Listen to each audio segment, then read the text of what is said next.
Hey everyone, welcome to the Bible Belt Bros podcast, where the belt buckle is tightened and the church, dang it, I had it written out. I was going to do a funny joke. So Buckle those belts and tighten those hurts, because we're talking about church hurt today. Wow. All right. That's how we do it, right? Even with it written out.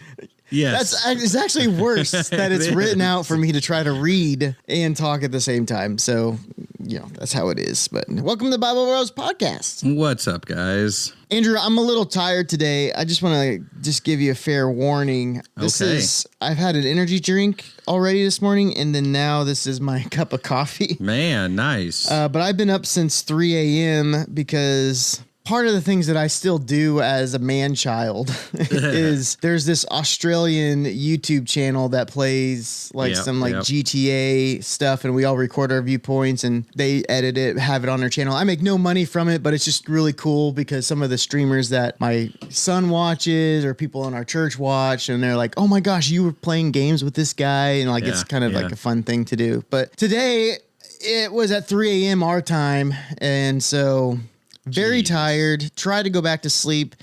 Then I realized, having an energy drink at 3 a.m. is not going to allow me to go back to sleep at 6 o'clock to get a couple extra hours before you come over. So we'll see how it goes today. It might be a little sluggish. You might have to carry this episode a little bit. And see, I got up at 6:18 and, did my normal, and then went outside and started doing yard work, which is actually why I showed up late today, because I was doing yard work. Every time you do yard work, you show up late. Kyle was here. You were doing yard work, late to the podcast. Yep. Now I just lose track of time, and I'm like, I can get this one more thing done real quick, and I can't. Well, I was okay that you were late today, because I was obviously running a little behind. Yes, I could tell by the text. So. All right, Andrew, you came today with the topic, so you bring it up. Yeah, so I've joked quite a few times about me being kicked out of 3 different churches. And technically, I've only been kicked out of 1, technically. When your dad's the youth pastor and he gets fired because an incoming pastor is wanting to kind of bring in his own people and do it his way, or your dad has a clash with a pastor at another church because of essentially age difference. He was just a very old school church Southern Baptist guy, and dad, he's the youth leader, so he's bringing in kind of with these radical ideas, what they would say. And so when your dad is the youth pastor and he gets fired or asked to leave, then you kind of feel like you're kicked out of that church too. You can't really go back. And so I round up. I say I got kicked out of 3 churches where it's really only been 1 that I've been asked. It's more fun to say things like that that are a little dramatic. Because I also say I made the joke about with the comedian on the podcast about, why are you not a youth pastor anymore? And I was like, well, apparently you can't go to strip clubs and be youth pastor at the same time. But that's actually not why I was fired. We'll get to it more a little bit, but I always say that's the reason. Whenever somebody asks me, why am I not in youth ministry anymore? Why I don't work for a church anymore? I always just throw that line out there. And then they never bring it back up, which is great because I, deal with that. Funny, but that is actually not true. It's hilarious because I know the full story and I still find that funny. You still don't correct anybody or me myself or anything. You just let people believe what they want to believe. I wasn't with them. Just want a point of clarification. But today we're talking about getting hurt by the church. And trust me, it hits different when it comes from inside the building. That's true. I think most of my church hurt comes after being a leader in a church, even as a student leader. Just the way that you're a little bit more behind the scenes of things. And when you start seeing it could be something like in the books, if you're part of doing the bookkeeping, you're seeing things that you don't agree with, or you didn't get help in a situation, but this person did, and then you start comparing it, or your friend didn't get help, but this person, you know what I mean? Yes, there's just a lot of comparing that goes on, and so there's just a lot of situations like that happen inside once you're more involved into the church. So if you're looking to become a volunteer, be prepared to get hurt. What did I say? Tighten that belt buckle because church hurt's about to come. And I don't know. Okay. Now we're going country. All right. So let's Charlie Kirk this again and define what is hurt.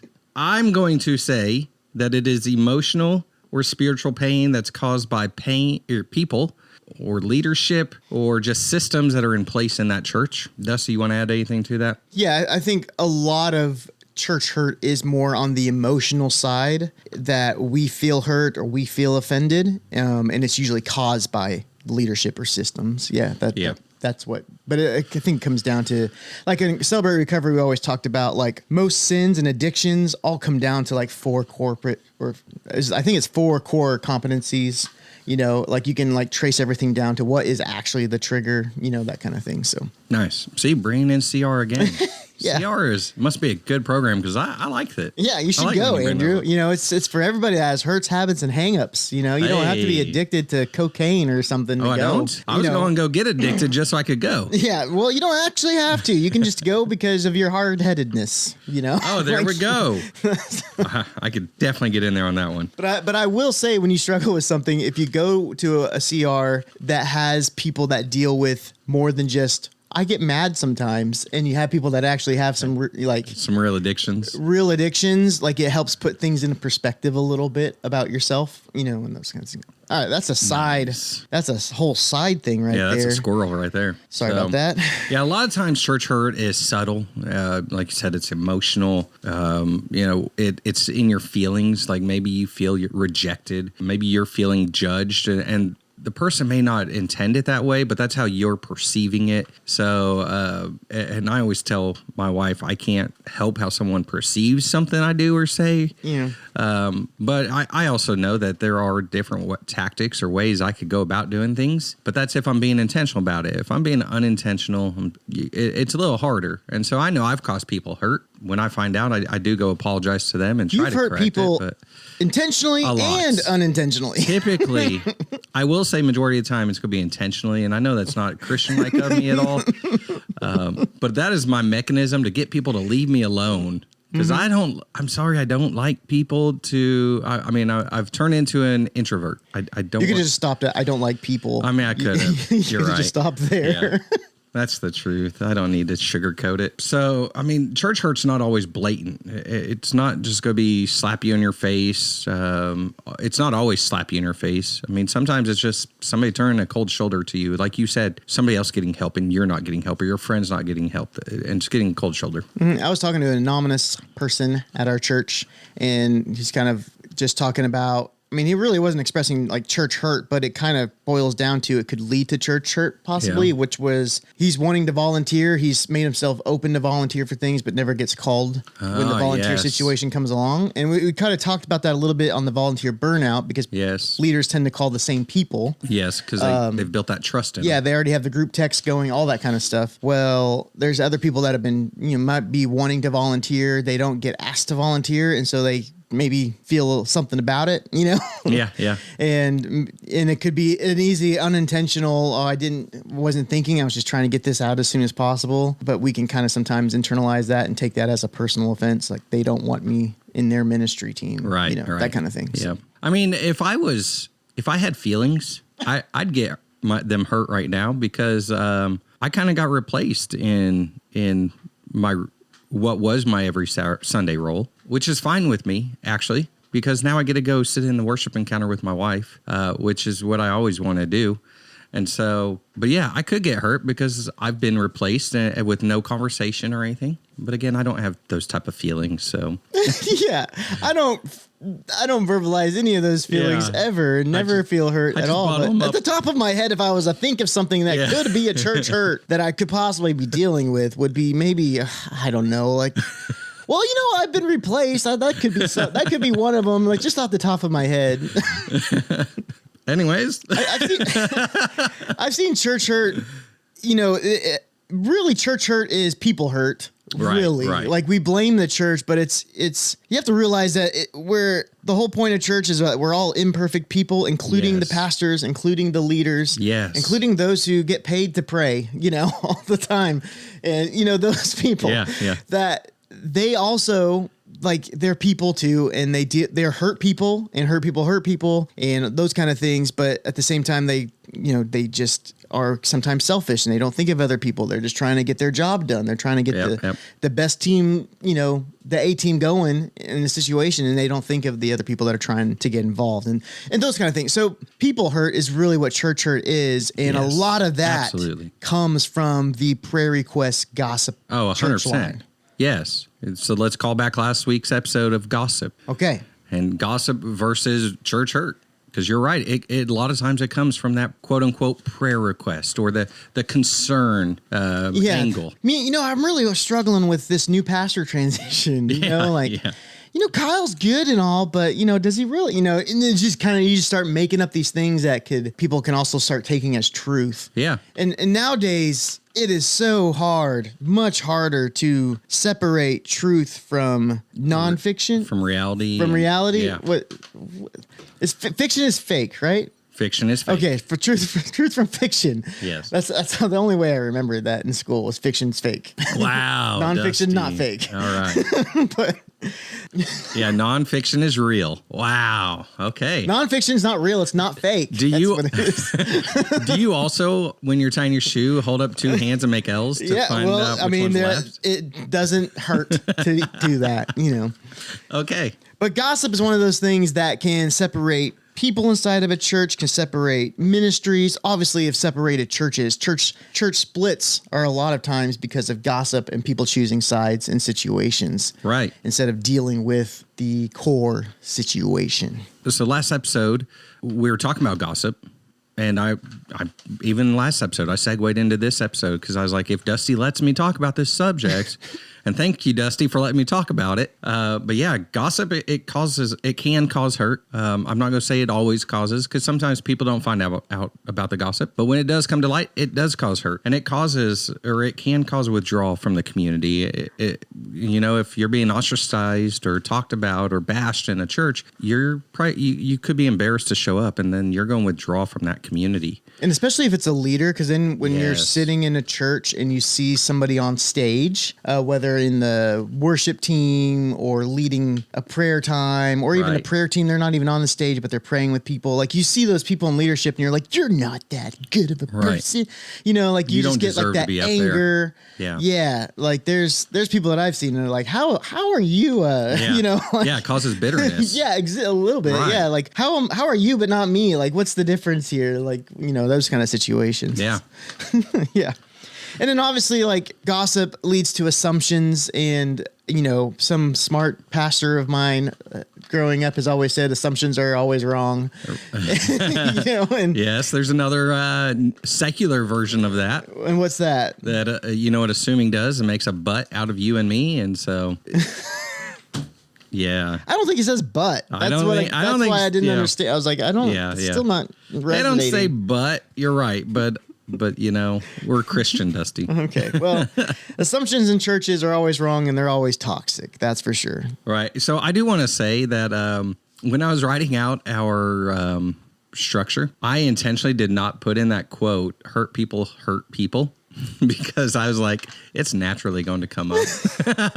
We don't need to bring that up. It's going to happen. So I was like, I'm not going to write that in, but it will come up. I'm so glad you did, because it put a big smile on my face when you said it. Did it come up in the area that you thought it was going to come up in? It actually came up a little earlier than I thought it would. Oh, okay. My bad. Yes. I'm just jumping the gun. That was perfect. So also in this, gossip and church hurt people don't just leave the church. Sometimes they start resenting the church or hating the church. And then they're going to share their experience and their perspective with other people, which is then going to cause other people to have a negative feeling towards church and the community.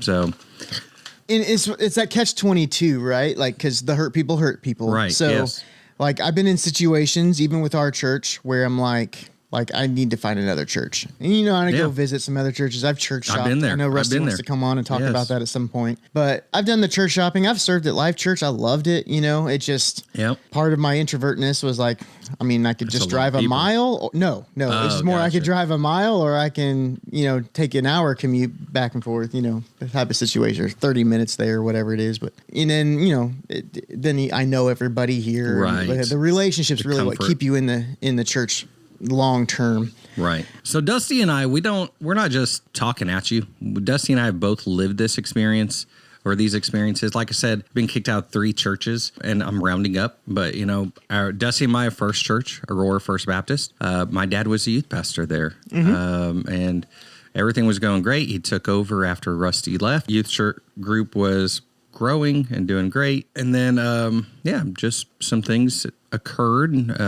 Roles were changing. New people were coming in, and disagreements. And that's part of it too, is maybe you weren't hurt directly, but then you see your dad getting hurt. Right. And so then my mom getting hurt. Your mom getting hurt. And so then you're brought into that. And so that's where like those church splits kind of start happening. Yes. Is where people start picking sides, and my friend's hurt. I'm obviously going to back that person up. Right. Right. And actually that did. Your family ended up leaving that church. There's a lot of people left the church, that church, because of that. There was kind of a split there. But yeah, you're right. Then also, so after that, my dad took a position in Cassville, Missouri, at another church. And that's kind of where there was an old school pastor there. And, kind of the youth shouldn't be heard type situation. Yeah. Where dad is coming from a very successful youth group. And so he knows how to grow it. He knows how to inject energy. And so that's what he did, is he injected energy, and the youth group grew tremendously, and it was loud.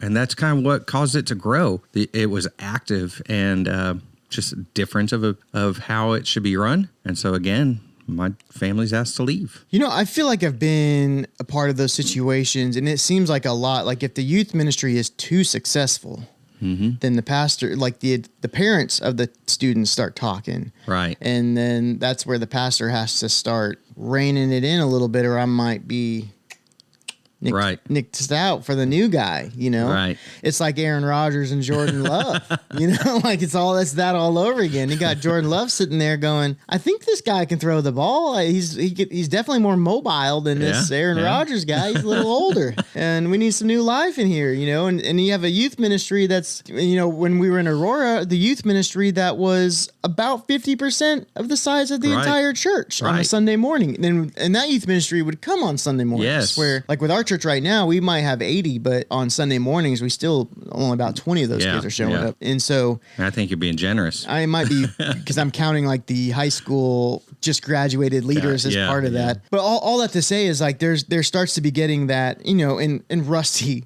one of the funny things that we've done was we needed a church van, and guess what? Yep. All these kids that are youth are members of this church, and they're voting on a church van right below us on a Wednesday night. So guess who shows up? No, you. 90 kids show up to vote on a church van. Guess how many adults are there? Like 30.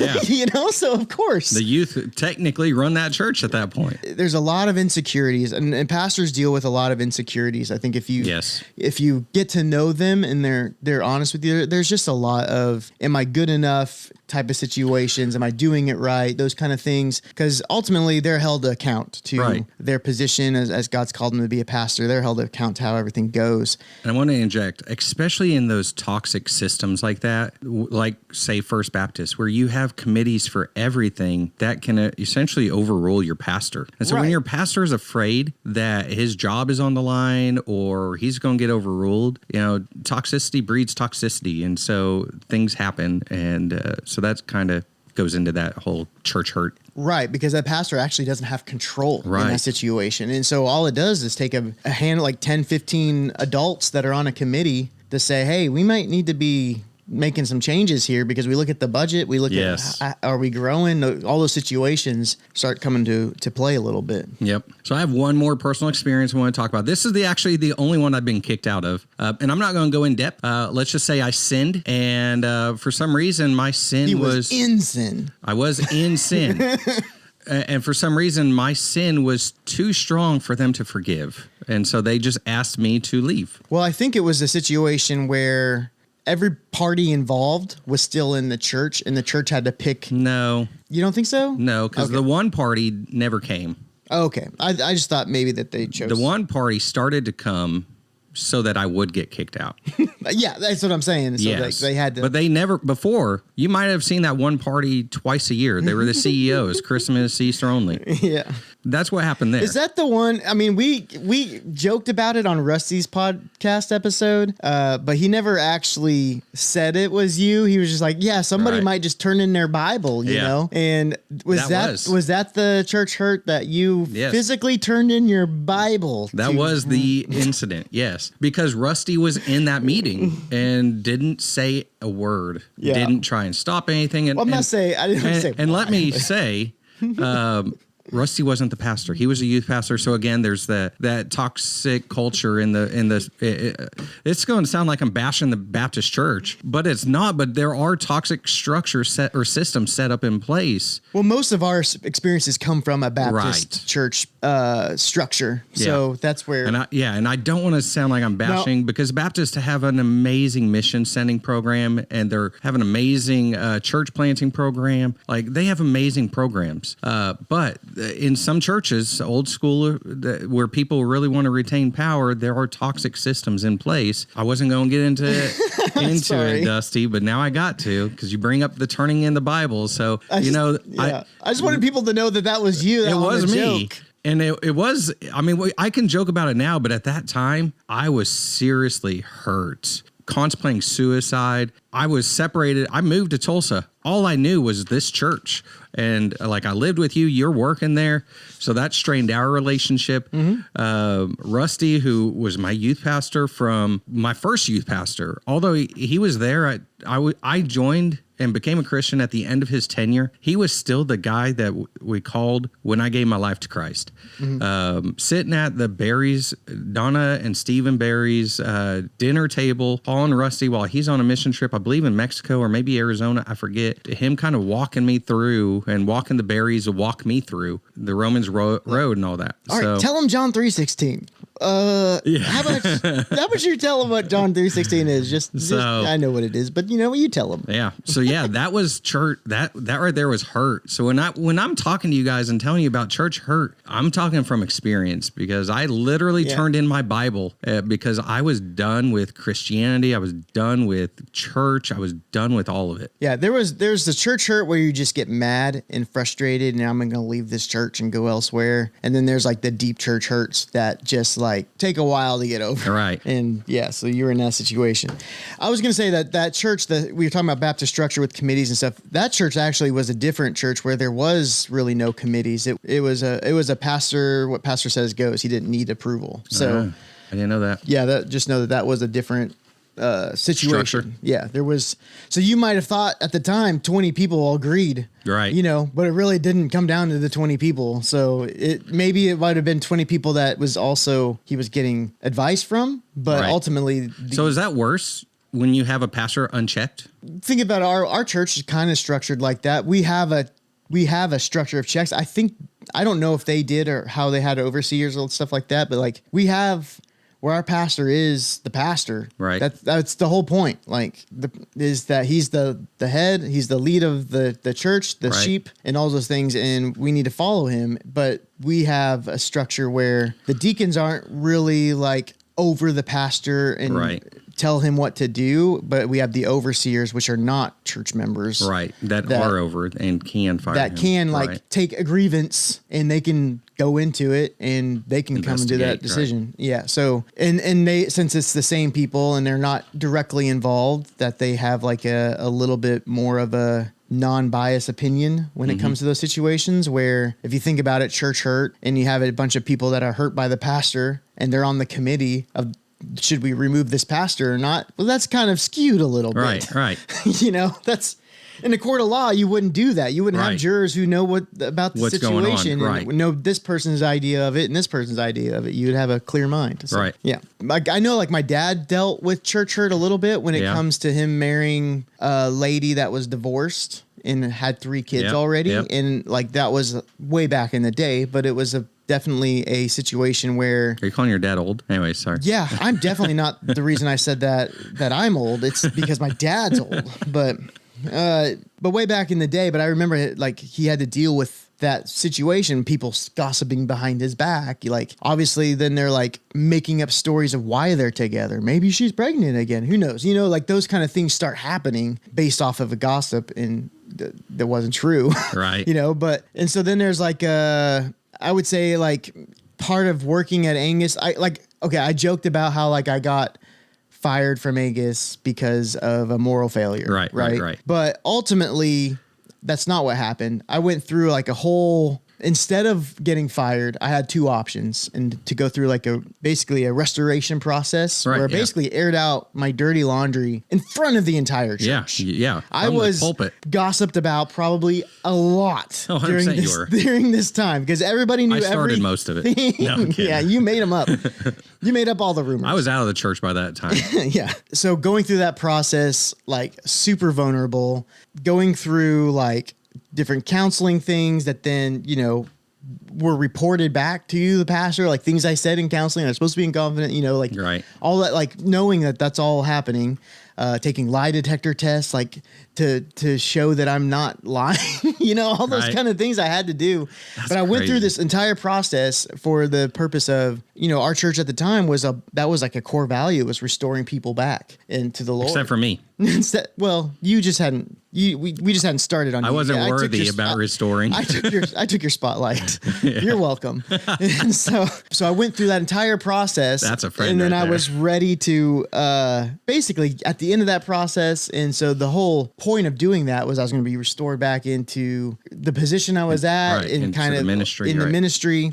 But what actually happened was then Rusty got fired. And because he got fired, it was a regime change. It was a purge. Right. Like I was always, because what I was told, okay, here's what I was told. And I had to bring somebody else in the meeting with me who also then quit after leaving this meeting. Because I was told, Dusty, there's just not a position for you. And I was like, I'm pretty sure you opened up a position for me. You just fired my boss.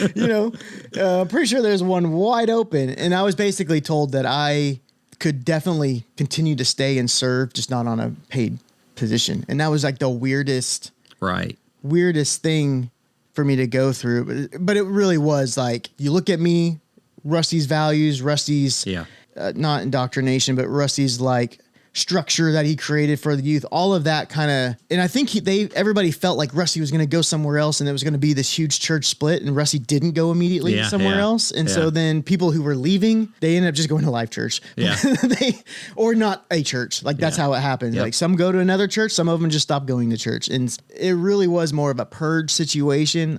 And that's where it's like, why would I ever go work? So I started going through this process like my whole life. Like I worked for this church for like peanuts, for 8 years. Yep. And definitely lots of blessings come out of it. And I enjoyed every moment working there. Don't get me wrong. And I was more mad that I couldn't work there than I was that they fired Rusty, for instance. Like when they fired Rusty, I was like, man, it's like God was setting me up, restoring me, getting me right to be able to continue this ministry without skipping a beat. Like that's how my heart was when that happened.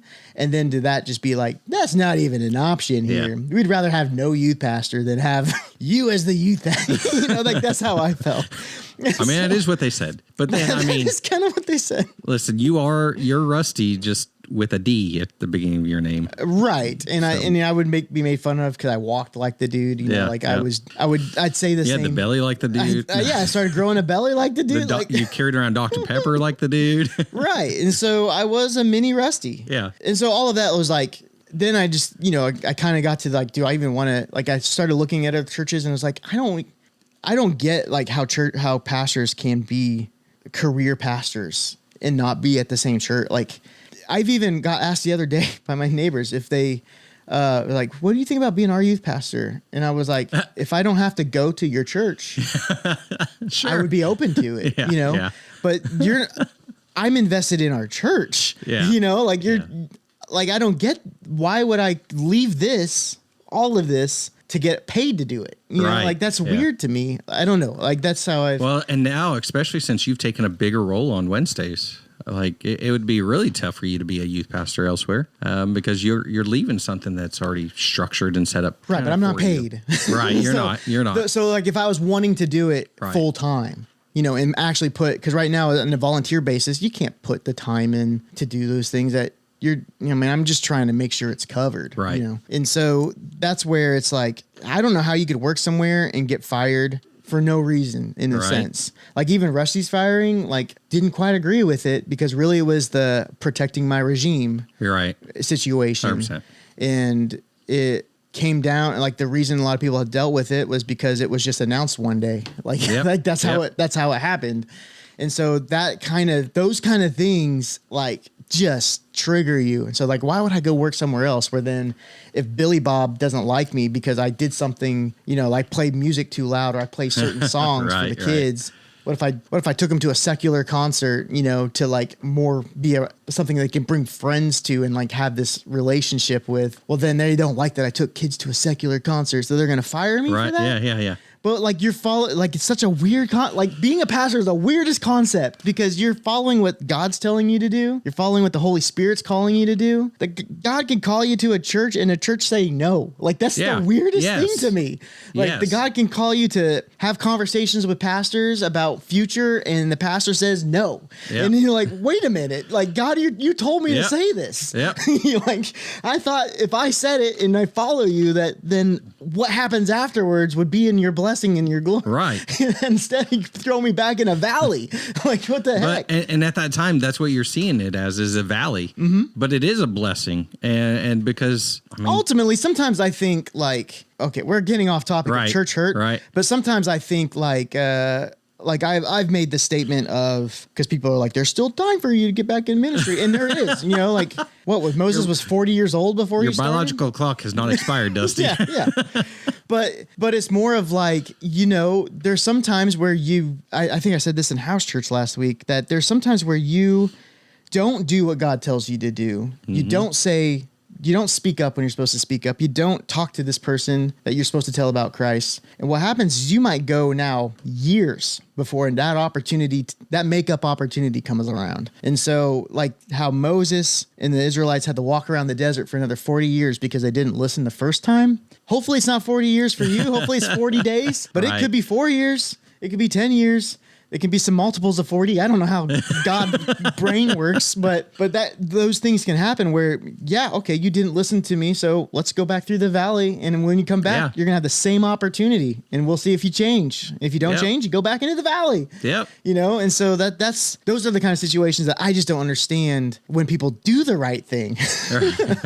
And that then those people still end up going into valleys. Like that's hard. And to do that with the livelihood of your family behind you, like it's just another level of it that I just don't understand. Right. And then that's where being behind the scenes brings so much more church hurt because it's not even affecting you anymore. Like I could care less nowadays if somebody doesn't like me. Like I probably don't like you either. And I'm just, now I'm glad I'd not have this 30-second conversation with you on Sundays and you'd rather avoid me because I've just been faking it, whatever. Okay. There's nobody in particular I'm thinking of right now. Okay. I just want to throw that out there. There's nobody that came to my mind when I said that statement, but more of just like, I don't know, I just don't get it sometimes. Right. I get, But that's how church hurt happens. Like when you start getting in those situations, now it doesn't affect you. It affects your family. It affects your friends. And it affects the people who like kind of been on your side. And that puts them in a weird situation. Like it put me in a weird situation. Right. Where you were kicked out. And I'm like, but you're my boy. Like you actually moved here for me because you secretly love me. No, just joking. But and I'm living with you. And you're living with me. Like, I have to leave my job now and come home to you and say, oh, I wish you could be there. Yeah. Like what am I supposed to do? This really cool thing happened today at church. Yeah, let me tell you what God's been doing. You wouldn't know because you weren't there. So funny. So, all right. So as you guys can tell, Dusty and I have both been hurt. We are talking to you from experience, not just talking at you about, we read a book or something and we have no idea. No, we know what we're talking about. We've been through it. We've lived it. I've lived it through 3 different churches, guys. Okay, we got to blow through this. We can't just end on being hurt. No, right? We're 38 minutes into this. Here's podcast. My question: do we just do a part 2? Because we have a lot to go through still, and so we could kind of cut this here. I mean, it is a good place. All right. To cut. Well, let's give a quick synopsis. I don't want to, if somebody doesn't listen to part 2, I want them to know that there is healing that can happen through church hurt. There is. And so I don't care if it's an extra 5-10 minutes. We can do a full episode on deeper into like how to heal relationships. Okay. That's a good follow-up. Yeah, but we should just say like there's at least a ways that you can start the healing process. And one is just separating the problem from the people problem and the God problem. Yes. And understanding that you could have done the right thing, for instance, and it's not a God problem. Right. You know, it is the people problem. And 100%. that's why we're in this situation together. Find safe places where you can process, find your safe people that you can process too. Like, I mean, I had Dusty at that time. I didn't think I had Dusty because again, he was still at that church, but Dusty's always been a safe place for me. And he's always been someone I can process things through with. So find your Dusty in this scenario. Find your person that you can process things, you can talk to. It doesn't have to be a pastor.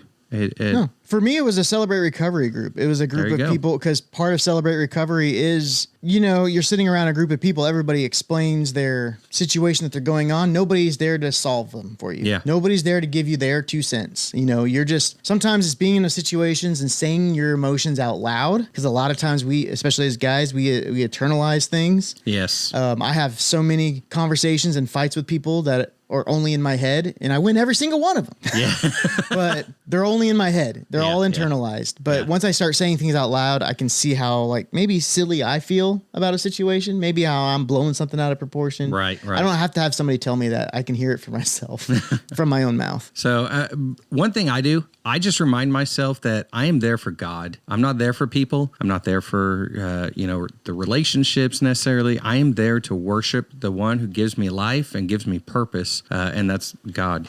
And so one thing that helped me too was like there was a time where like I was really struggling at our church. I didn't stop going to our church. I just also went to a Saturday service at a Life church. Yep, you know, I did the same thing. If I was like kind of not purposely listening to the message and kind of distracted mentally when I'm in church on a Sunday, I still went because that's still the right thing to do. But I still knew that I still needed to have something that I was open to learning spiritually at the time, you know? And so I was able to use going to a second service, listening to different teachings online, like just those kind of things that I was able to like invest into myself spiritually, mentally. Right. But just ignoring people and not going on Sundays can cause a little bit more of a friction. And All right. then it makes it even weirder when you come back, you know? So, also, your pain may be valid, but in the end, your healing is your responsibility. I can't heal you. Dusty can't heal you. Your pastor, your youth pastor, they can't heal you.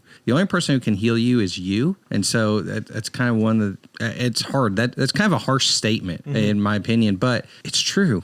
Once you realize that you are the only one that can heal yourself, mainly by going to God, I would say that's when healing can really start because you're going to start working on yourself.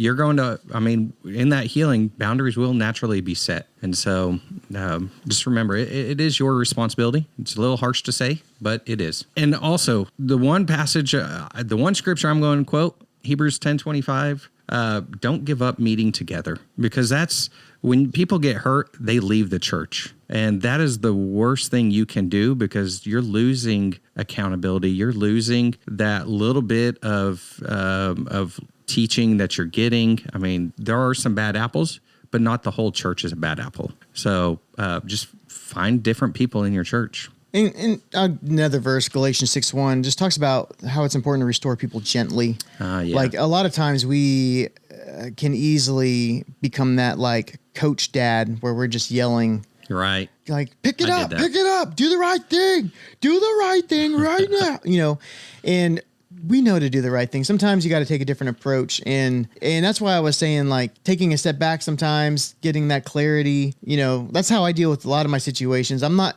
going to ever fight with somebody in the moment. I need to have that clarity before I come back to the conversation. And so sometimes just being gentle, knowing that there's 2 sides of every story, knowing that there's maybe gossip that they're hearing that's not true even, that's influencing this whole behavior, you know? Right. And so being able to like try to be gentle in those situations and not be so combative, I think is going to be huge in how quick the recovery process can go for you. So our church is going through a big shift, and so that's kind of been a theme of ours this since we've restarted this podcast is talking about the shift, the holy shifts. And so in this, we need another. So last time we talked about a culture shift. And in this same scenario, there needs to be a church culture shift where we encourage accountability. We encourage direct conversation. We encourage private restoration,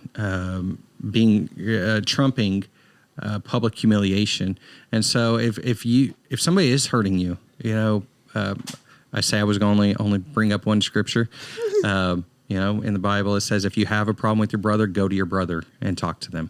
That's kind of one thing I've lived by, direct conversation. I know confrontation is scary or can be scary unless you're someone like me who enjoys confrontation. Go confront them, have direct conversation. We need to encourage that. We need to normalize that. And that's really one big way that we're going to start healing. And so finally, I just want to throw it out there just to recap a little bit. If you've been hurt by the church, just know you're not alone. Like I work in digital marketing, SEO, all that kind of stuff, a lot of keywords.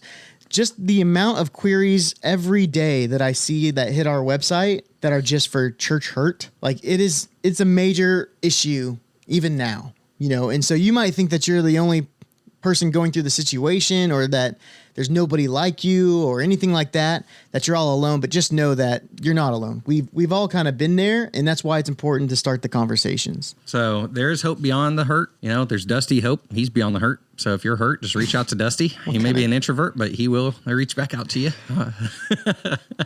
So, all right, my closing thoughts kind of, I may have been kicked out of 3 churches, but Jesus has never kicked me out of his kingdom. And at the end of the day, whether you're hurt by the church, it wasn't Jesus or God who hurt you. So don't give up on him. Don't just leave the church. Don't leave God. Don't turn in your Bible. And the ultimate trump card when you're in a combative situation with somebody is that when you get to heaven, you're like, "What's up, bro? Made it." Like, that's going to be the ultimate. Nice. I won this fight. Yeah. None of this mattered. You know what I mean? Like, all right. Thanks for listening to the Bible Belt Boast podcast. If you've been hurt by the church, just hit us up. Our DMs are always open. Andrew can respond to them. And, but we're not going to give an altar call for it. So we'll hear your stories. If you want our advice, we'll give some advice. If you just want to vent, we'll accept the vent. And, if you hate us, cool. Yeah. We're totally fine with that. Yes. So, check out our website if you want to listen to previous episodes or anything, or BibleButtBros.com. So we will see you next week. Take it easy.